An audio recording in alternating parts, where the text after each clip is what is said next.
No vídeo anterior falámos aqui sobre o View Renderer e eventualmente muitos de vós não vão achar grande utilidade ao View Renderer, uma vez que podem utilizar sempre a sua função View. O View depois é uma função dentro do CodeIgniter que vai buscar o View Renderer e que vai carregar as variáveis para as views, vai processar o render da view, etc. Tudo isso. Bom, mas em algumas circunstâncias vocês poderão querer utilizar o View Renderer.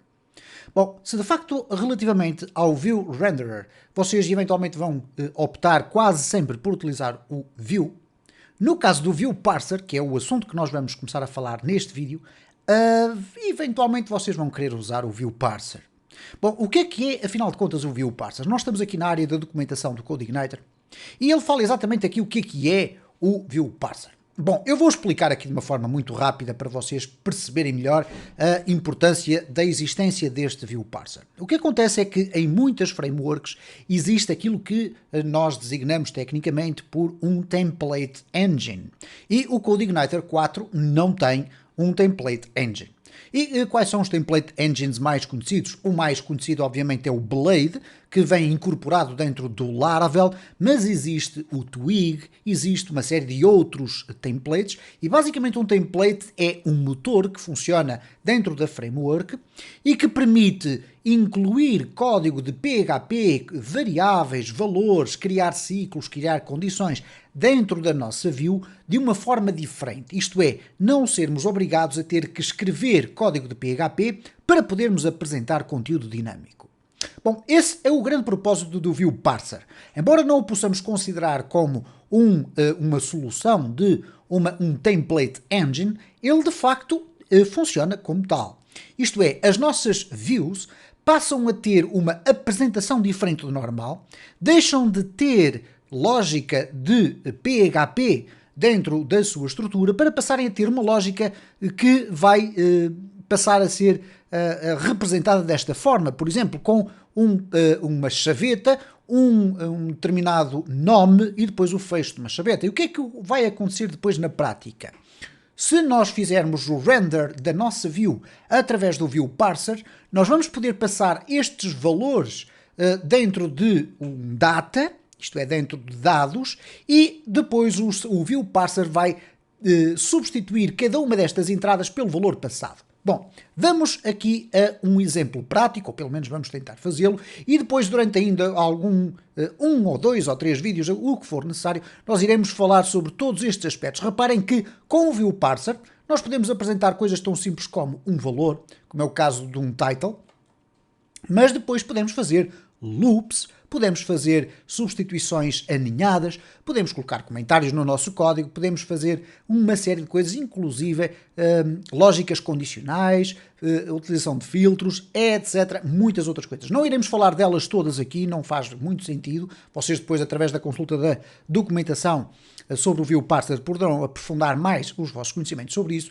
mas vamos então passar à prática.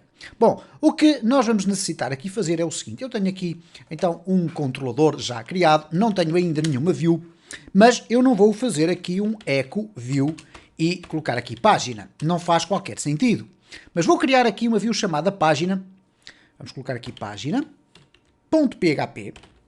ok? Não vamos ter que criar nenhum código especial para esta nossa página, por exemplo, como acontecia com os layouts, em que temos que definir que extends um determinado layout. Não, nada disso. O que nós vamos fazer aqui é simplesmente colocar aqui um div, ok? Vamos ver aqui um div. Este texto é original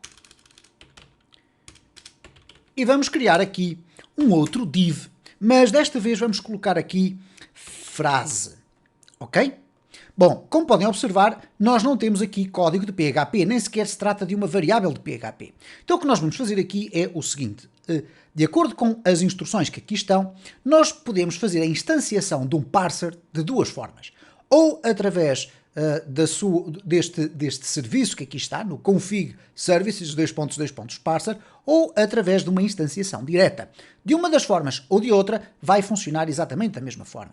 Então, nós vamos aqui copiar tudo isto que aqui está, eu vou colar aqui dentro, obviamente antes daqui da view, que nós depois não iremos utilizar, e então eu vou ter aqui, eu vou simplificar isto, vou colocar aqui um P, simplesmente, ok? E agora eu posso utilizar os mesmos métodos que utilizei para o View Renderer. Isto é, eu posso fazer um set data, ou set, neste caso, var, e posso definir aqui valores. Aliás, se nós olharmos aqui à documentação, nós podemos ver aqui que existe um data, ok? Eu não sei se o set var se funciona, eu presumo que sim, mas na maior parte dos casos é utilizado o set data. E o set data, eu vou já substituir ali, o set data permite-me definir variáveis. Como é que as variáveis são sempre definidas? Através de um array com um key value pair, ok? Então vamos alterar aqui, em vez de fazer um set var, vamos fazer um set data. Porque se nós olharmos aqui para a documentação, ele vai nos dizer aqui que de facto é possível fazer o render, ok? O set var e depois o set data. Mas esta é a funcionalidade que vocês vão ver com mais frequência.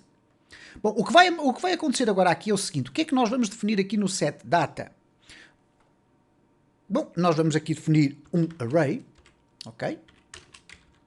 E neste array nós vamos definir aqui qual é o valor. Neste caso vamos colocar aqui frase, e a frase vai ser esta frase é do parser, ok? Temos então aqui já definidos os dados, e agora para fazer o render da nossa view, nós vamos fazer aqui um p render, e vamos definir aqui qual é, reparem, é o que diz aqui na documentação, neste caso render, e depois vamos definir aqui qual é o nome da nossa view, ok? Então, para isso, vamos colocar aqui página. Tudo muito bem, aqui falta um N. Vamos então agora fazer aqui o refrescar da nossa página e vamos ver o que é que vai acontecer. Bom, parece aparentemente que não aconteceu rigorosamente nada. E por uma razão simples, é que aqui temos que colocar sempre um eco, ok? Não esquecer isto, porque poderemos estar aqui a pensar que isto vai funcionar à primeira assim e não funciona. Portanto, reparem aqui, este texto é original, esta frase é do parser. Bom, vocês perguntar-me-ão, bom, então mas qual é a grande diferença entre os view renderers e o view parser? Bom, é a forma de facto como nós podemos construir as nossas views. Se eu quisesse utilizar uma view tradicional, o que eu teria agora que fazer aqui era colocar código de PHP com a expressão frase e depois fechar aqui o código. E tudo isto pode-se transformar um bocadinho mais complexo de ler, por exemplo, para um web designer. O que é a função de um web designer? Tal como o próprio código aqui, ou melhor, a documentação aqui diz, a determinada altura, ele diz o seguinte: o CodeIgniter não requer que você use a classe, uma vez que podemos usar o PHP puro nas nossas views, por exemplo, através do View Renderer ou através da função View, que corre um bocadinho mais rápido, o que é facilmente compreensível, porque quando estamos a utilizar um Template Engine, há um conjunto de mecanismos de funcionamento e de interpretação dos ficheiros que têm que ser executado antes da View ser apresentada, e portanto há sempre um primeiro lag diferente daquele do que é apresentar uma página de HTML pura, como é óbvio. Mas, no entanto, diz aqui a documentação, however, alguns programadores preferem utilizar uma espécie de template engine, como é o caso deste View Parser, por causa dos designers que se podem sentir um pouco mais confusos quando trabalham com PHP, uma vez que um web designer tradicionalmente não trabalha com PHP, trabalha com HTML, com CSS e com JavaScript, e portanto o PHP, sendo uma linguagem de programação dinâmica, acaba por poder eventualmente criar alguma confusão aqui nesta área inicial. Então é muito diferente termos isto do que termos isto que aqui está, ok? Então, a forma como nós podemos construir estas views, especialmente desenhadas para serem utilizadas com o View Renderer, é muito mais interessante. Bom, vamos ver aqui na documentação ainda mais alguns exemplos. Reparem que existe aqui um blog hidden que funciona exatamente da mesma forma que ali está, isto é, se eu quiser adicionar aqui mais uma variável ou mais um valor, eu vou colocar aqui por exemplo, título. Obviamente que não podem existir nomes iguais, não é possível, uma vez que quando nós formos aqui definir isso, vamos ter que definir sempre chaves distintas. Então eu vou colocar aqui título e vou colocar aqui a expressão até com letras maiúsculas título, ok. E se nós agora formos aqui, então, refrescar a nossa página, reparem como o título aparece ali. Portanto, houve na prática uma substituição disto que aqui está pelo valor que veio disparado a partir aqui do render. Vamos fazer aqui uma breve experiência para vocês verificarem o seguinte. Vamos imaginar que eu queria colocar aqui php echo teste. O que é que vai acontecer a este código se eu agora o utilizar, uma vez que nós estamos no interior de uma página feita em PHP, vamos lhe chamar assim.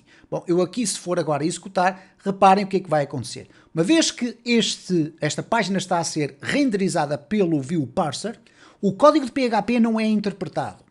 E isto é muito fácil de perceber mais ou menos como é que o core do CodeIgniter está a utilizar isto. Basicamente, quando a nossa view está a ser renderizada pelo view parser, o que a framework faz é uma coisa muito simples. Pega neste fecheiro com a extensão PHP, lê literalmente o seu código e vai apenas à procura destes valores que aqui estão para os substituir pelos valores que são injetados pelo setVar. Então, nesta circunstância, não é chamada a execução do motor de PHP e, por conseguinte, vocês não podem acrescentar lógica de PHP numa view cujo principal objetivo é ser renderizada pelo view parser, ok? E isto é muito importante. Daí que isto não seja possível e, no decorrer dos próximos vídeos, nós vamos escalpelizar mais estes valores que aqui estão, isto é, as diferentes coisas que nós podemos fazer para criar loops, para criar eventos condicionais, enfim, 2 ou 3 indicações que depois vos permitam com maior facilidade consultar a documentação relativamente ao view parser.